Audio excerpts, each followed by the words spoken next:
Call it what you want. Hey, call it what you want. Cut it up, cut it up. Give it emotion like a. Cut it up, cut it up. See you clearly, huh? You remind me of something I never seen before. Yeah. Where you come from? Never seen it, huh? Welcome to Blank Canvas, where artists talk about nothing being everything. And right now we have a special guest today, and he go by the name of UnLearn the World. What's up, bro? Peace, bro. Good now, quick story. The first time I heard about you was about 2 or 3 years ago. Okay. I was doing a show at the Boom Boom Room. Yeah. And it was hip hop happy hour, so I was basically doing it at like 7 o'clock p.m. Because I wasn't basically getting booked by the booking people, so I chose a slot to where it was already open, to where nobody was there, and to where I didn't have to go through a lot of stuff. So boom. So one of them days I was doing that. I think it was Return of the Cypher. Maybe it was a Sunday. Okay. And you had an album release party. You had an album release party. And this was probably like 2-3 years ago. Yeah, I know exactly. So that was the first time I heard of you. UnLearn the World. And now I finally met you. Crazy. Yeah, appreciate it. Where that name come from? It's a combination of a lot of things. I always tell people it's from my favorite movie and my favorite song. So my favorite movie is this movie called Higher Learning, directed by the late great John Singleton. At the end of the movie, in big bright red letters, it says the word unlearn. And when I was a kid, I liked the character Ice Cube plays in that movie, and I thought that would just be like a cool archetype to have, just like as a cool dude. And I loved the word. I thought the word resonated with me. And then fast forward years later, I'm already an artist in my 20s, and I watched the movie again. I'm like, I want to change my name. I was going through like a rebranding, and I was like, I'm gonna change my name to UnLearn. And then I think there was already a band from like Canada or something with the name like that. So I said, okay, I gotta add something extra to it or whatever. And then I thought about the song that made me want to rap to begin with was "The World Is Yours" by Nas. And I said, okay, I'm gonna put them together. I'm gonna say "Unlearn the World." And that's just kind of my philosophy in general. Like I always tell people, we're creatures of the things that we've agreed to and the things that we accept in society. And the things that we often agree to and accept in society are rooted in what we've been conditioned to believe and what we've been conditioned to understand about the reality that we live in. And in order for us to find what our purpose is, we have to start breaking down that conditioning and reverse it. So you literally have to unlearn the world to find who you are and where you stand in all of it. You know what I mean? So it's a perpetual reminder for me. Right, and that tells so much, because I also said that, like, man, we gotta unlearn the shit that we learned, right, to relearn what's gonna work for us or what's gonna propel us. Absolutely, So, and it's a perpetual process. It's not like I don't come from a position of arrogance or like I have the answers. I'm trying to explain to everybody through my music and everything else, like, here's what I'm going through in order to unlearn the world. This is my process as a human being. Here are all my faults, all my ratchet, or my righteous, all of the things inside of it. You know what I mean? My whole hairball. Everything, exactly. So, you know, that becomes the mission statement, so to speak. Crazy. Oh man, I got so many questions. First, you sound like you're from the East Coast. So yes, know where you're indeed. From. Born and raised New York City, New York, Washington Heights specifically. Okay. For those who don't know, it's right above Harlem. So you have Harlem, and then you have Washington Heights. I stayed in Spanish Harlem for like 9 months. Okay, cool. Yeah, I went to like high school in Spanish Harlem for a little bit. But it's, for people in the Bay Area, it's like the Mission District, but like with black people who talk Spanish, because you know we're all Dominicans. So like that's the kind of environment or like neighborhood that my neighborhood was like. Dope, man. Inspirations.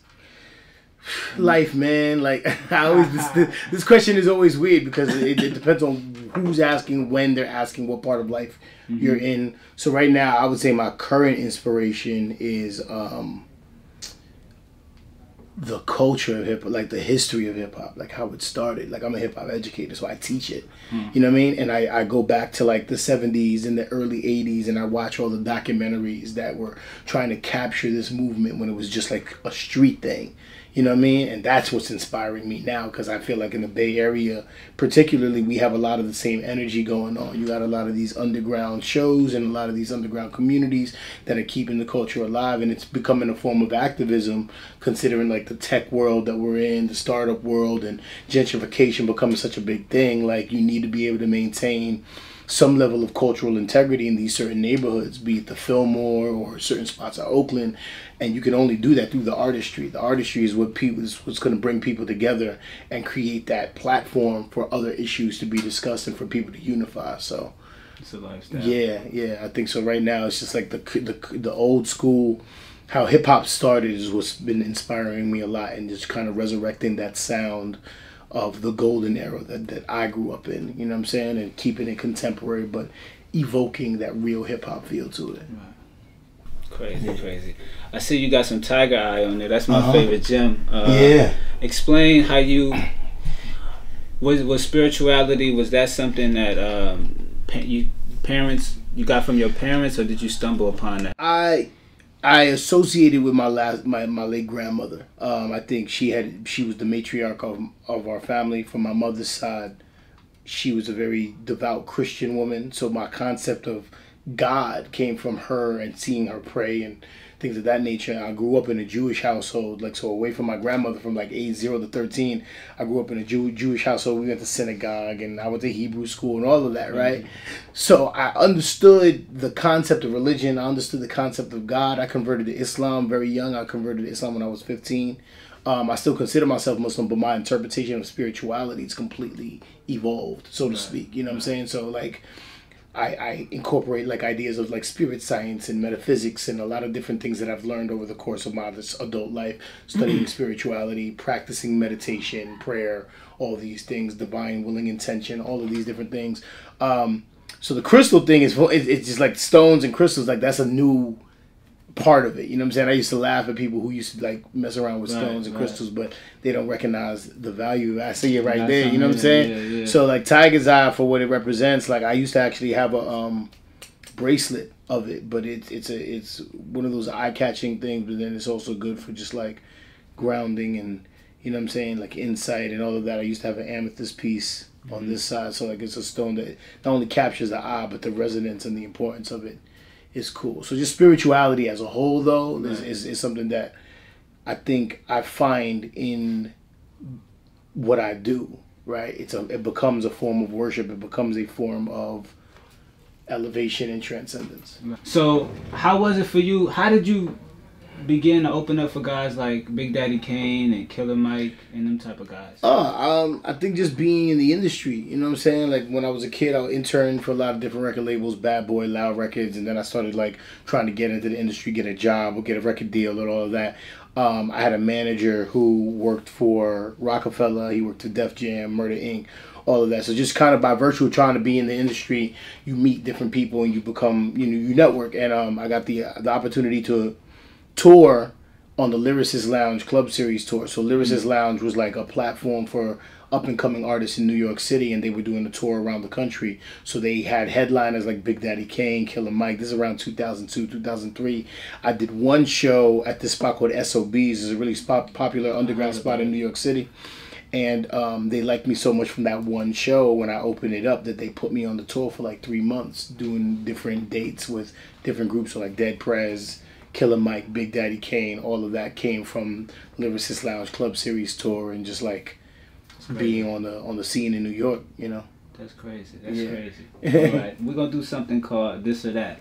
So I'm basically just gonna name different things and you're gonna pick this or that. Okay. All right. Hot or cold? Cold. Cold. Cats or dogs? Cats.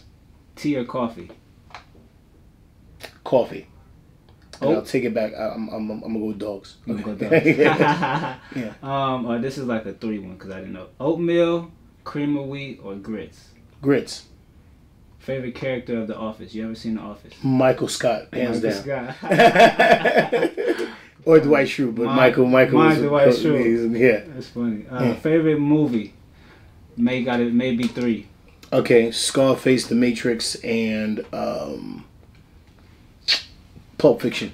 Okay, I got it. I've seen a little bit of Pulp Fiction. The other 2 I know. Favorite artist? Maybe top 3.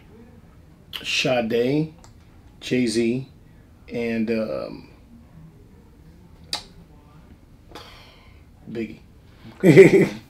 Snow or sun? Sun. Sun. Think or act? With spectrum. Act. Yeah. Blank canvas. Thank you, bro. Thank you, bro. Appreciate you, man. Yeah. Hey, call it what you. Cut it off. Give it a motion like a.